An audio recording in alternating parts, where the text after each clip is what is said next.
Hello folks, that's right, Eurocode. I got the front and rear strut braces from them. It took a while to get there because they were on demand and they had some manufacturing issues with their vendors, but they got it through and I finally got it thanks to the help at Chris over there at Eurocode. I already unboxed it because it was a pain in the butt. I know a lot of you guys probably like watching unboxing, and yes, it's the laundry noise. I love it. These are the rear ends. They look anodized painted black. These are definitely beefy and heavy duty stainless steel, definitely not aluminum. This is heavy duty stuff right there. Give you all the bolts and assembly and everything like that. Looks like you got Allen screws on there. It's going to go in the rear. The front bars are very heavy duty, solid. You got the thread going on in there. See that? My focusing ability. I mean, there's like a little indentation for a wrench to go over there. It's got some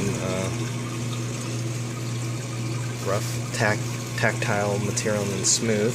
The front is a little bit longer than the rear, you can see. These are heavy duty too, these strut tower assemblies right there, strut tower ends, again heavy duty. They look like the same as the rear. So they do utilize similar parts for the front and rear. Again, more bolts for the front side. Yeah, and of course this video is not going to stop until I'm done installing this, but I just wanted to show you what I got. Since I've owned the Subaru, and for you Subaru lovers out there, and I love Subarus too, honestly, I'll be honest with you, I've been through a lot of parts with Subarus, mainly white line stuff and Cusco stuff in particular. Cusco stuff tend to be a little bit more beefier than white lines, but white lines are good quality. And to compare these with those brands that I've had, I'll be honest with you, these are much more heavier duty than Cusco. And Cusco's the better end brand. I mean, these are really high quality and beefy.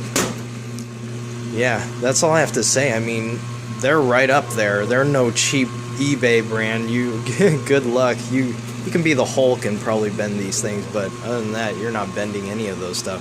Really high quality, really stiff. I can imagine this will make a difference to the Golf. Over here.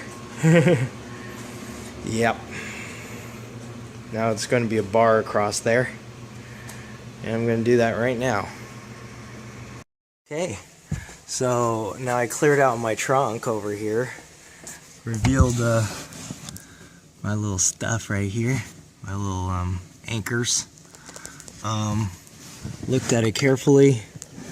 Looks like there's a little notch right here. We got a little tiny screw, flathead screwdriver.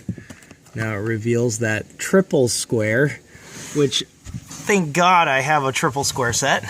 It is, the size is M8. There it is. 8mm triple square. A lot of stars. Yep, so just go in here. They're not on very tight neither. You can see here, you just see, not on very tight. So even though I didn't look at the instructions, but I looked at the parts. God, I'm terrible with instructions. But you remove this and you put the other assembly on there, and there it looks like their nut into place over here, and then the bar and everything. Looks pretty straightforward. So I'll do that and do that side as well. And I'll go to the next step. Just to add, folks, you know, when you dabbled in the automotive stuff, as I have for a long time, I have a lot of sizes and tools. This is a 6mm hex. That's what fits all these nuts that they have for Eurocode's tower. So just FYI, 6mm hex. Alright, so I put the end links on there. Now keep in mind, one goes counterclockwise, the end piece goes into there, and then one goes clockwise. This one's the clockwise side. The one that goes counterclockwise, when you slide this end piece in, and the threads are clockwise, is the side where it says L. And then after that, it's just a matter of matching the holes. You just spin the bar, and you just spin this bar, and it makes it go out or in. And I just lay it on top until I match the holes up. So I'll just use the rest of the bolts and put them in there. And I'm using a little bit of green Loctite because I don't want it to come loose. I use green Loctite to hold those in place as well. And you know, overnight it will cure, and it won't be super permanent if I needed to remove it, but it'll be permanent enough that it won't just vibrate and rattle and loose. So I'll have that done, and that'll be the finishing part of the bar. And I do have a, what's cool about the bar is it has these hooks to utilize my my cargo net that I actually originally have, that I use on here. So the factory does have the cargo rings, but now what's cool about this bar is it comes with the rings over there on both sides. So that'll be the complete install. Thanks for watching. Alright, the rear Eurocode sway bar is complete. I'll put a little Loctite on those end pieces too. So basically what I did was I hand tightened them in, and then I adjusted it till this one matched, and I hand tightened that in, and then I proceed to turn it until it was kind of snug against the bolts, kinda, but not, you know, so you can't thread them in. But yeah, now it's done. And I tighten this down, hand tight.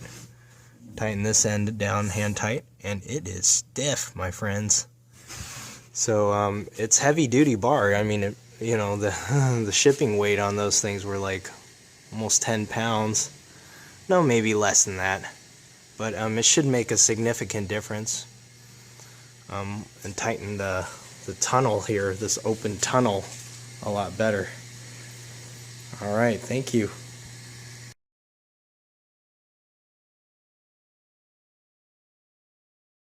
Hey guys, I already stuck the front strut tower brace from Eurocode in.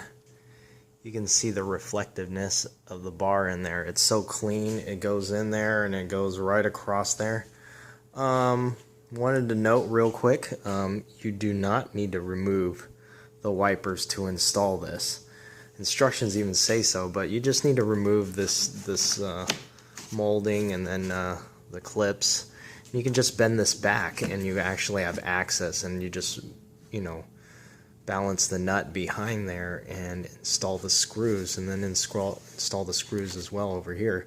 A little tip to pop off the top hat's little dust cover at the top, so you can use a flathead screwdriver and move it around and line up the holes again. That's all you need to do. And they use Allen's 8mm. This one was much easier to work on, this side. I think you can even see it. You can kind of see the outline of it. You know, this whole piece comes off, and again the bar goes right across and underneath there. It's really clean. You almost can't tell it's there, but in this video light you can kind of see the bar glistening inside the background. And yeah, it's a pretty simple job. Pretty straightforward. The rear was just as straightforward too. Thanks for watching.